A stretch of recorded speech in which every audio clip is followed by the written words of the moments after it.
musically, either Robert or John individually have ideas, or they might have. We have songs on this project that had ideas for more than one song that ended up being kind of marriage together to form, say, a song. Sort of the kernel of the starting of the song, it's usually John and I together or John and I separately. I feel like an excavator or a miner sometimes. I pull out my guitar and I unearth these little bits of unrefined ore, but I don't really know what to do with them. And I work on them with Robert, and somehow he can help me refine those and actually turn them into songs. The Face of Disaster was really interesting because that was written, pieces of that were written by us individually. So John had some stuff he was playing for me, basically what turned out to be the chorus. One of the things that I do is I piece together a lot of these things. So it sort of, I had these other parts, which were the verses, and the sort of bridge parts of the song. And somehow they were written in the same key and sort of had the same feel. The challenge is to begin again in the face of disaster. I'm haunted by the visions of the violence, deafened by the echoes of the silence. Part of the writing process that I was able to be more involved with this time is that with some ideas in place, I always like to come up with little events or little moments of dynamics is my part of my job. Rob really has a lot of heart. He really brings an emotional depth to the music that we write. It's really the power of the way that he plays the drums and the passion with which he does that, I think, that gives us such a punch.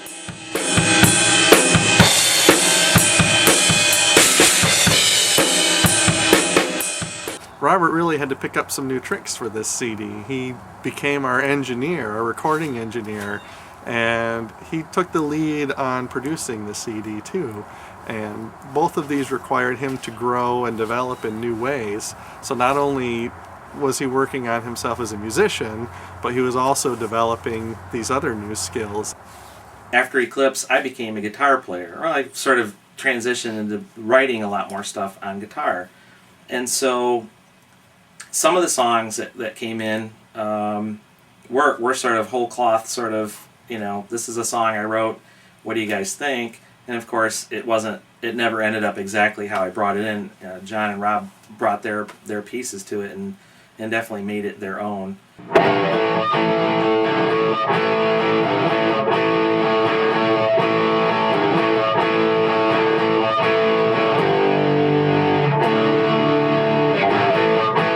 I never really considered myself much of a riff player. It's just not something that I've ever worked on to a great degree.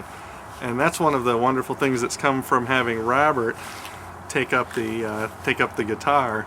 Songs like Just Speculation, Contacts, those songs have very nice guitar riffs with hooks in them, and they're just a lot of fun for me to play. Thing is, it really brought us a lot closer as a group because obviously that was a role that John had exclusively in Eclipse.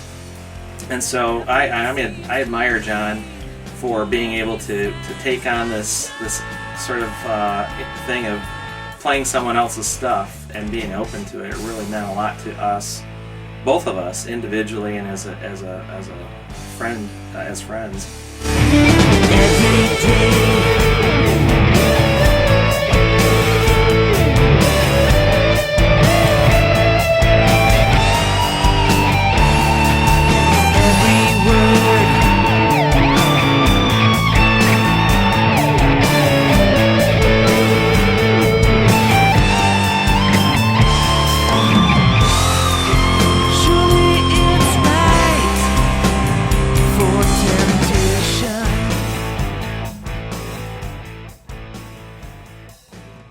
Absence was another one that I pretty much just brought to the band and said, what do you guys think of this? So it was, guitar, drum ideas, bass, keyboard, some keyboard type stuff. I wanted to bring in sort of these religious sound effects. Because a lot of the CD, the theme of it is about sort of thinking about your beliefs, thinking about why people believe things the way they do. And not necessarily we're hitting you over the head with these things, but they're things we've challenged ourselves on. What do we believe in, and what are the things that are important to us, and why do people act the way they do with their beliefs?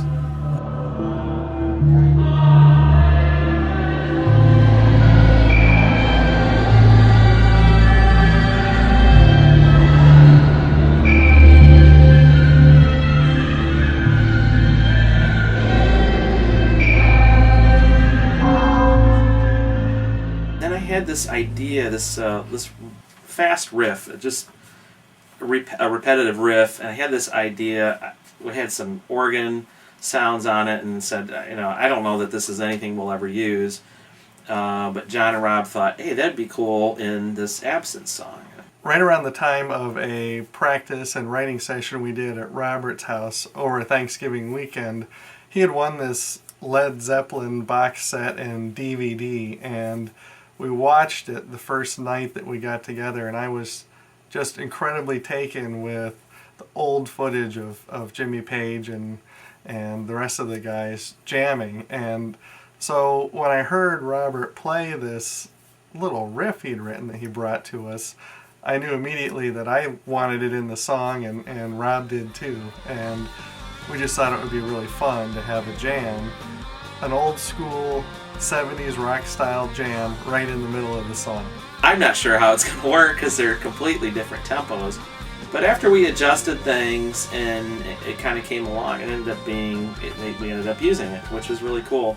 We really had intentions of a good friend of ours, Keith McIntosh, was going to play like a pseudo Hammond B3 organ, so we were going to have an organ versus guitar battle in that section of the song. And a dear friend passed away, and before we were at that part of the recording process, so we never got to do that with Keith. I don't know how it all happened, but we all agreed that I think it's going to be a guitar and guitar battle.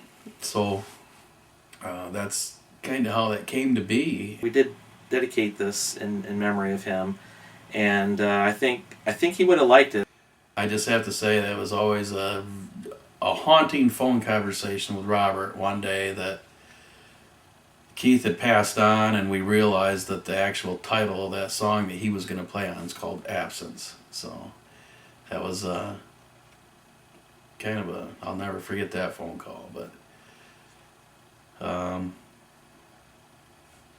always miss that guy greatly, and that's part of the reason when I play live, no matter who I'm playing with, if I'm playing with Robert and John, pretty much every time we go play, I want to tell them guys, when we go out here and we're going to start, you play every song like it's the last time you're ever going to play, because that's how Keith taught me. So, and I think when you approach playing live like that, if this is the last chance you got to do something cool, you're going to do it damn good.